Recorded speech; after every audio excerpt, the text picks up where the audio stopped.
پاکستان کی جیل میں قتل کیا تھا، تو اس کا اب یعنی کوٹ ان کوٹ اب بھارت جو ہے یا مودی صاحب جو ہیں، مودی سرکار جو ہے وہ اس کو اس طرح سے اپنے ووٹر کے سامنے رکھ رہی ہے اور رکھے گی کہ جناب یہ دیکھیے ہم نے بدلہ لے لیا، ہم نے ایک بھارتی شہری کے یا ایک بھارتی جو بھی تھا، وہ ان کا جاسوس تھا یا جو بھی اس کا ٹائٹل تھا، ہم نے اس کے قاتل کو پاکستان کے اندر گھس کے مار دیا۔ اب یہ ہے وہ پاپولزم کو ہوا دینے والی ایک ایکٹیویٹی کہ اس ایکٹیویٹی سے جو ان کا ہندوتا کا بیانیہ ہے اور جو ان کی آر ایس ایس کی جو ایک سیاست ہے اس کو بڑھاوا ملے گا، اس کو بہت زیادہ اٹریکشن ملے گی اور مودی کو ووٹ ملے گا۔ تو مودی جو ہے وہ اپنے الیکشن کے ووٹ لینے کے لیے مودی صاحب نے یہ طریقہ کار اختیار کر لیا۔ اچھا ہوتا یہ ہے کہ دنیا میں جہاں بھی پاپولزم ہوتی ہے یا جہاں بھی پاپولزم کی ویو چل رہی ہوتی ہے نا، وہاں پر اس قسم کی حرکتیں ہوتی ہیں۔ اور اچھا لیکن پاکستان میں اس وقت جو دلچسپ صورتحال ہے وہ یہ ہے کہ پاکستان میں جو اس وقت حکومت ہے یا پاکستان میں جو اس وقت سیٹ اپ ہے یا پاکستان میں جو اس وقت سسٹم ہے، یہ پاپولزم کے برخلاف قائم ہوا ہے۔ یعنی پاکستان میں جو اس وقت حکومت ہے یا پاکستان میں اس وقت جو ریاستی عہدیدار ہیں، یہ سارے کے سارے پاپولزم کو دبا کر یا پاپولزم کو شکست دے کر یہاں پر بیٹھے ہیں۔ پاپولزم کا علمبردار تو اڈیالہ میں بند ہے، اور تو یہاں یہ صورتحال اور زیادہ دلچسپ اس لیے ہو جاتی ہے کہ بھارت جو جہاں پر پاپولزم حکومت کر رہی ہے، وہاں کے پاپولسٹ حکمران نے اپنی پاپولزم کا فائدہ اٹھانے کے لیے ایک اور قتل کو اون کر لیا، اور پاکستان کے جہاں کا پاپولر آدمی جیل میں بند ہے وہاں اس کے حامی اس کو پاکستان کی انتظامیہ اور پاکستان کی ریاست کی کمزوری سے تعبیر کر رہے ہیں اور اس کو نیگیٹیولی ڈسکس کر رہے ہیں۔ تو یعنی یہ سمجھ لیجئے کہ یہ ایک ڈبل ایج سورڈ ہے، دو دھاری تلوار ہے۔ یہ وہ تلوار ہے کہ جس سے مودی وہاں پر اپنے مخالفین کو کاٹ رہا ہے، اور پاکستان میں جو پاپولزم کا حامی ہے وہ ریاست پاکستان کو اور حکومت پاکستان کو ڈیمیج کر رہا ہے۔ تو یعنی اس کا بینیفیشری کون ہے سارے معاملے کا؟ یہ جو چرچا ہو رہا ہے اس قتل کو لے، پہلے اس قتل کا ہونا اور اس کے بعد اب اس قتل کے اوپر سیاست ہونا، یہ وہاں مودی کو فائدہ دے رہا ہے اور یہاں پر اڈیالہ والی سرکار کو فائدہ مل رہا ہے اس سے۔ یہ دو لوگ ہیں جو بینیفیشری ہیں اس کے، وہاں مودی کو فائدہ ہو رہا ہے، یہاں پر نیازی صاحب کو فائدہ ہو رہا ہے اس کا، کیونکہ پاکستان کی ریاست اور پاکستان کی حکومت جو ہے وہ بیک فٹ پہ ہے اور وہ ڈیفینڈنگ پوزیشن میں۔ ظاہر ہے محسن نقوی صاحب کا جو بیان ہے وہ اس بات کی ترجمانی ہے کہ وہ وزیر داخلہ ہونے کی حیثیت سے مجبور ہیں، ڈیفینڈ کریں گے اس بات کو، روک تو سکے نہیں، ظاہر ہے روکیں گے کیسے؟ 25 کروڑ آبادی کا ملک ہے، 25 کروڑ آبادی کے اندر جتنے بھی لوگ رسک کے اوپر ہیں، کیا ان سب کے اوپر سیکیورٹی لگائی جا سکتی ہے؟ کیا ان سب کو پولیس گارڈ دی جا سکتی ہے؟ نہیں دی جا سکتی نا۔ مطلب 25 کروڑ پاکستانیوں پر کم از کم 25 لاکھ اگر پولیس والے ہوں تو بھی 100 آدمیوں کی حفاظت پر ایک آدمی لگے گا، نہ کافی ہے۔ تو اتنے بڑے ملک میں، اتنی زیادہ آبادی والے ملک میں کرائے کے قاتلوں کے ذریعے سے یا سرحد پار سے آنے والے قاتلوں کے ذریعے سے کسی ٹارگٹ کو اچیو کر لینا کوئی بہت بڑی بات نہیں ہے، کوئی بہت بڑا کارنامہ نہیں ہے، ٹھیک ہے نا۔ پاکستان جیسا ملک جہاں پر موبائل چھیننے میں قتل ہو جاتا ہے، پاکستان جیسا ملک جہاں پر لوٹ مار میں قتل و غارت عام بات ہے، وہاں پر کسی ٹارگٹ کو قتل کروا دینا 25-50 ہزار روپے یا لاکھ روپے یا 2 لاکھ روپے یا 10 لاکھ روپے کی سپاری دے کے عام زبان میں کسی کو قتل کروا دینا کوئی بڑا ٹارگٹ اچیو نہیں کیا مودی صاحب نے، لیکن بہرحال وہ کیش کرا رہے ہیں اس کو بھرپور طریقے سے، اور ہمارے وزیر داخلہ مجبور ہیں اس کو وضاحتی بیان دینے پہ، کیونکہ اگر وہ وضاحتی بیان نہیں دیں گے تو اڈیالہ میں بیٹھا ہوا آدمی اور اس کے جو حامی ہیں وہ مودی کے بیانیے کے عین مطابق اس کو ہوا دے کر اچھالیں گے اور اس کو ریاست کی اور حکومت کی ناکامی قرار دیں گے۔ تو یہ تو ہو گیا یہ معاملہ۔ اب آتے ہیں اس طرف، وہ جو ریل میں ٹرین میں جو ایک خاتون کے اوپر پولیس والے کی تشدد کی ویڈیو کا معاملہ تھا، تو دیکھیے یہ سوشل میڈیا کا دور ہے، اور اچھا ہو یا برا ہو، یہ ایک بہرحال موبائل فون کیمرے نے اس بات کو ممکن بنا دیا ہے کہ اب پبلک آئی میں بآسانی آ جاتے ہیں ایسے معاملات جو اس سے پہلے ہوتے تو تھے لیکن کیونکہ ان کو عوام تک پہنچانے کا کوئی ذریعہ اور بندوبست نہیں تھا اس لیے لوگوں کو پتہ نہیں چلتا تھا. یہ پولیس اہلکار جس نے یعنی تشدد مظاہرہ کیا، آپ کیا سمجھتے ہیں کہ اس نے زندگی میں پہلی مرتبہ تشدد کیا تھا؟ نہیں، مجھے یقین ہے کہ یہ آدمی روزانہ تشدد کرتا ہوگا. یہ آدمی روزانہ اسی قسم کا اپنی پوزیشن کو یا اپنی حیثیت کا ناجائز استعمال یہ روز کرتا ہوگا. اس کی 10-15 سال کی اگر سروس ہے نا تو یہ روزانہ لوگوں کو اس طرح سے مس ٹریٹ کرتا ہوگا. یہ تو اس کا نصیب تھا کہ وہ آج کیمرے کی زد میں آ گیا اور اس کی ویڈیو بن گئی اور پھر وہ ویڈیو وائرل ہو گئی.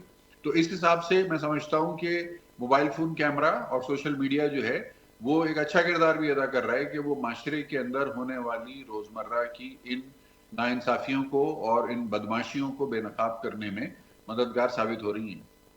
وہ آدمی آئیڈینٹیفائی ہو گیا، اس کو غالباً اریسٹ بھی کر لیا گیا ہے. اب ضروری ہے کہ اس کو عدالتوں سے قرار واقعی سزا بھی دے دی جائے اور اس کو ایک نشان عبرت بنا دیا جائے ضمانت تاکہ کوئی حاصل کر لی ہے حیدرآباد ہاں عدالت سے اس اہلکار ہاں نے. ہاں تو یہ تو آپ کی عدالتیں ہیں نا، ان کے اوپر تبصرہ اگر ہم کریں گے تو وارث صاحب ہمیں روک دیں گے، وہ کہیں گے نہیں جناب یہ تو توہین عدالت لگ جائے گی، شو بند ہو جائے گا. تو اس پہ تو پھر تبصرہ میں تو نہیں کر سکتا، وارث صاحب منع کر دیں گے مجھے فوری طور پہ. تو یہ تو آپ کی عدالتوں کا معیار ہے. میں تو اس معیار کو دونوں ہاتھوں سے سلام کر سکتا ہوں کہ ضمانت دے دی انہوں نے. تو اب اگر وہ ضمانت دینے میں ان کو انصاف لگ رہا ہوگا تو انہوں نے بالکل دیا ہوگا انصاف. لیکن بہرحال جو چیز عوام نے دیکھ لی، جو چیز عوام کی نظروں کے سامنے پہنچ گئی، عوام کی عدالت میں، عوام کی جو جسے کہتے ہیں نا کورٹ آف پبلک اوپینین میں، تو وہ چیز واضح ہو گئی. اب عدالتیں دیتی رہیں اس کو ریلیف جو چاہے دیتے رہیں، لیکن عوام کی نظر میں تو وہ ایک ظالم آدمی ہے اور وہ ظالم ہی رہے گا ریگارڈ لیس کہ اس کو عدالتی نظام آپ کا جو ہے وہ کس طرح سے ٹریٹ کرتا ہے یا کس طرح سے سہولت کاری اس کی کرتا ہے. Allow me to use this word. تو لیکن یہ کہ عوام کے سامنے بہرحال ایکسپوز ہو چکا ہے اور لوگوں کو حوصلہ ملتا ہے، اس سے فائدہ ہوتا ہے لوگوں کو. یعنی جو لوگ ظلم سہ رہے ہوتے ہیں ان کو حوصلہ ملتا ہے کہ ہم ظلم کے خلاف جو ہے اپنا حق استعمال کریں، ویڈیوز بنائیں اور ویڈیو بنا کے اس کو متعلقہ فورم تک پہنچائیں تاکہ لوگوں کو پتہ چلے کہ کہاں پر کیا غلط ہو رہا ہے. جی اچھا رضا صاحب، اس میں محسن نقوی صاحب نے بھی جو ذکر کیا، بہاول نگر والا واقعہ جو سامنے آیا، اس پہ جو ہے وہ دو اہم ادارے جو ہے وہ آمنے سامنے ہوتے ہوئے دکھائی دیے اور اس کو انہوں نے کہا کہ اس کو بڑھا چڑھا کے پیش کیا جا رہا ہے. یہ ایک معمولی معاملہ تھا، لڑائی جھگڑا دو بھائیوں میں ہو جاتا ہے. یہ بھائی تھے دو، ایک بڑا بھائی ایک چھوٹا بھائی، تو یہ بھائیوں کی لڑائی تھی. دیکھیں بات یہ ہے، یہ بہاول نگر کا جو واقعہ تھا نا یہ قابل مذمت ہے، افسوسناک ہے، شرمناک ہے. ٹھیک ہے نا، شرمناک کم سے کم لفظ ہے جو اس کے لیے استعمال کیا جا سکتا ہے. یہ بھی مس یوز آف اتھارٹی ہے اور مس یوز آف اتھارٹی دونوں طرف سے ہوا. مس یوز آف اتھارٹی پہل ظاہر ہے جو ترتیب بتائی گئی یا جو آزاد ذرائع سے یا آفیشل ذرائع سے بھی جو سیکوینس آف ایونٹ ہے وہ یہی ہے کہ پولیس والوں نے جو ہے وہ ایک کارروائی کرتے ہوئے انہوں نے تجاوز کیا اپنی مینڈیٹ سے اور یعنی ماورائے آئین یا ماورائے قانون انہوں نے وارنٹ کے بغیر گھر میں گھس کے اور پھر وہاں خواتین کے ساتھ مار پیٹ اور یہ ساری چیزیں ہوئیں. ظاہر ہے وہ فیملی جو تھی وہ اس میں فوجی تھے نوجوان اور وہ بات پھر انہوں نے اپنے بڑوں تک پہنچائی، وہ زیادتی کے شکار ہوئے اور پھر رد عمل کے طور پہ پولیس والوں کے ساتھ وہاں پہ جو سلوک ہوا اس کی ویڈیوز خود انہوں نے ہی وائرل کی کہ جنہوں نے بنائی تھی. تو یہ ایک شرمناک وہ مثال ہے اور یہ ناقابل فخر مثال ہے. پاکستان جیسے ملک میں جو کہ بہت پسماندہ ملک ہے، وہاں پر دو سرکاری محکموں کا اس طرح سے تجاوز کرنا اپنی حدود سے اور اپنے ہاتھ میں لینا قانون کو. دیکھیے نہ پولیس کے پاس یہ اختیار ہے کہ وہ کسی کو سزا دے اور نہ ہی فوج کے پاس یہ اختیار ہے کہ وہ کسی کو سزا دے. پولیس کی بھی ایک مینڈیٹ ہے کہ وہ اگر کوئی گناہ گار ہے تو اس کو پکڑ کے عدالت تک پہنچائے اور اسی طرح فوج کا کام سرحدوں کی حفاظت کرنا ہے. اگر فوج کو پولیسنگ کا اختیار تو ہوتا ہی نہیں ہے ان دا فرسٹ پلیس، لیکن اگر غیر معمولی حالات میں کہیں 245 کے تحت کہیں دیا بھی جاتا ہے تو وہ اختیار جو ہے وہ بھی اتنا ہی ہوتا ہے کہ جتنا پولیس والوں کا ہوتا ہے کہ جی آپ پکڑیں کلپریٹ کو اور پکڑ کے متعلقہ عدالت میں پیش کر دیں، ختم بات. اس کے بعد پروسیکیوشن جانے اور عدالت جانے اور ان کا کام جانے. تو تجاوز دونوں نے کیا، پولیس نے بھی تجاوز کیا، فوج نے بھی تجاوز کیا. نہیں کرنا چاہیے تھا. اب محسن نقوی صاحب جو ہیں ظاہر ہے ان کا کام تو فائر فائٹنگ ہے نا, تو فائر فائٹنگ یہی ہے کہ سوشل میڈیا کے اوپر ہائپ بن گئی. اڈیالہ والی جو پارٹی ہے ان کو موقع مل گیا فوج کو برا بھلا کہنے کا. ظاہر ہے وہ تو پاکستان ریاست پاکستان کی ہر جو ایکسپلائٹیبل بات ہے اس کو وہ ایکسپلائٹ کرنے کے مشن پہ ہیں وہ لوگ. تو محسن نقوی صاحب حکومت کا حصہ ہیں, ان کی ذمہ داری ہے کہ وہ فائر فائٹنگ کریں, تو وہ فائر فائٹنگ کر رہے ہیں. اب اچھی کر رہے ہیں یا بری کر رہے ہیں اس کے اوپر میں تبصرہ نہیں کر رہا, لیکن فائر فائٹنگ کرنا ان کی ذمہ داری ہے, تو اس لیے وہ فائر فائٹنگ کر رہے ہیں. وارث رضا صاحب, وارث صاحب کس طرح سے دیکھتے ہیں محسن نقوی صاحب کا بیان جو ہے بھارت کی انوالومنٹ کے حوالے سے اور بہاول نگر واقعے کے حوالے سے, اس پہ کیا کہنا چاہیں گے, کیا نقطہ نظر ہوگا آپ کا؟ دیکھیے حمزہ, اس سے قبل بھی شاید ہم عید سے غالباً ایک ہفتہ قبل ہم اس موضوع پر شاید بات کر چکے ہیں, بھارت کے حوالے سے, گارجین کے مضمون کے حوالے سے.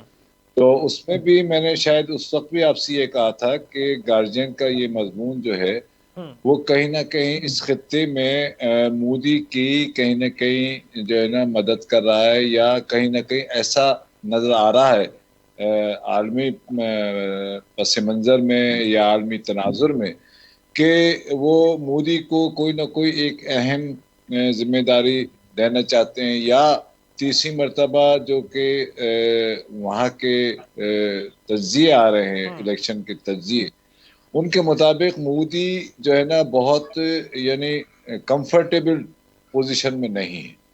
یعنی جیتنے کے امکانات کا ریشو جو ہے وہ بہت کم ہے. میں یہ نہیں کہہ رہا کہ وہ جیت نہیں سکتے, لیکن بہت کم دکھا رہے ہیں جو ان کے پولز ہیں.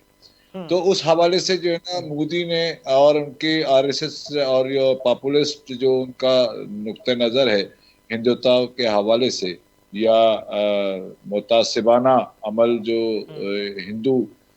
ہندو متعصبانہ عمل کے حوالے سے, تو اس کو وہ کیش کرا رہے ہیں.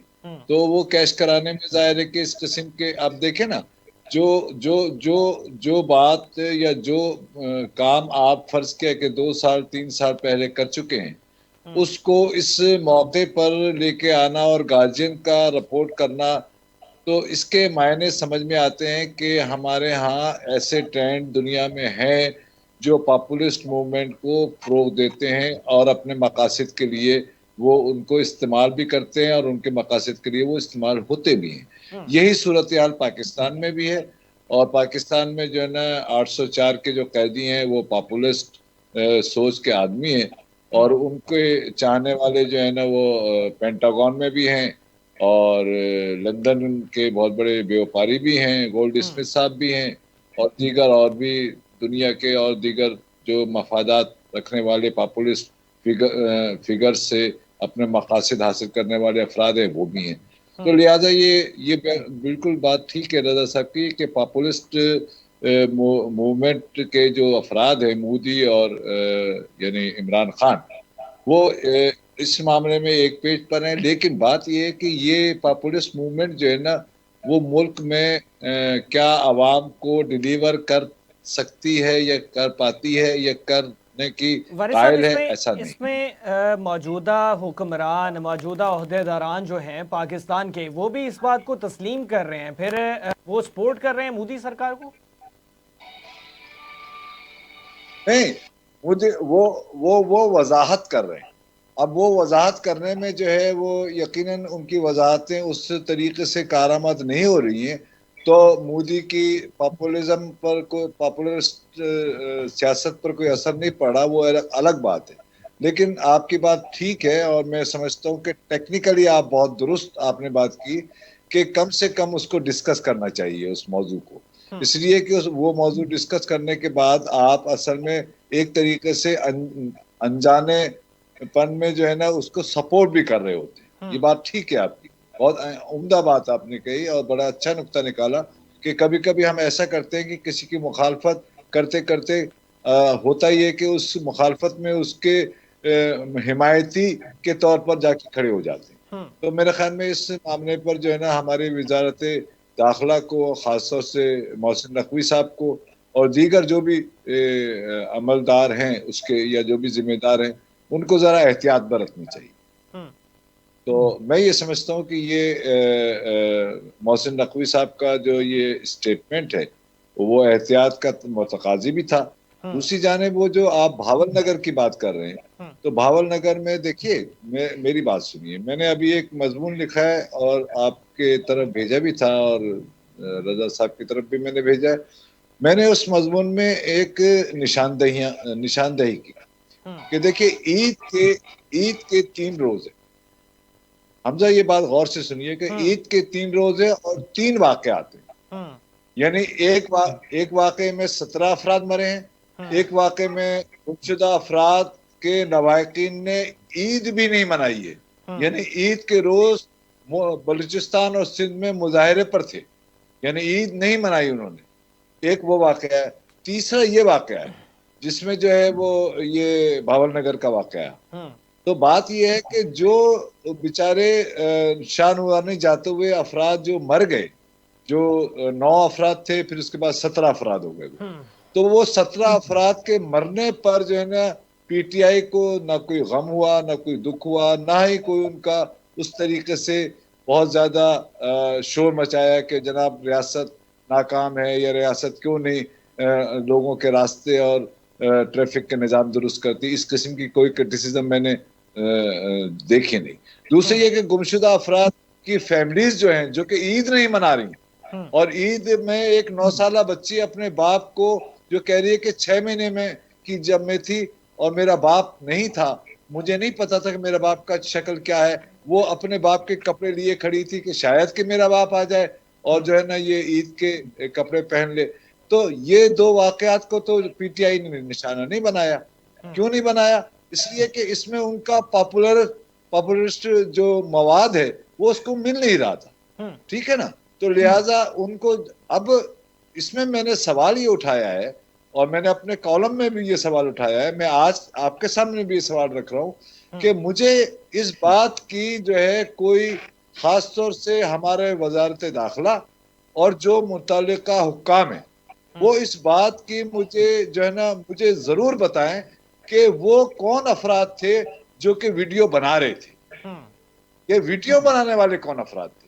بات یہ ہے کہ اگر پولیس پٹی ہے تو پولیس تو ریلیز کر نہیں سکتی، اور اگر فوج کے جوان جو ہے نا بغیر کسی قانون کو جانچتے ہوئے یا بغیر کسی غیر قانونی طور سے وہاں گئے تو وہ بھی اپنی ویڈیو نہیں بنا سکتے کہ مارتے ہوئے فوجی جو ہے نا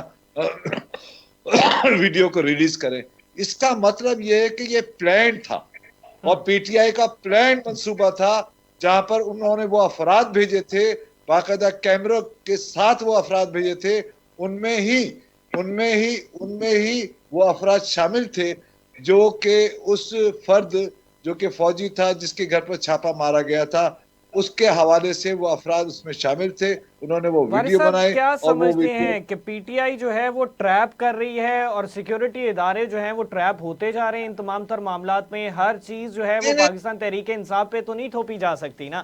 بریک کے بعد واپس آتے ہیں. وارث رضا صاحب ہمارے ساتھ موجود ہیں، رضا سید صاحب ہمارے ساتھ موجود ہیں اور ان سے اس پہ جو ہے مزید ان کا نقطہ نظر جانیں گے. بریک کے بعد واپس آتے ہیں، ہمارے ساتھ ہی رہیے. بریک کے بعد واپس آتے ہیں.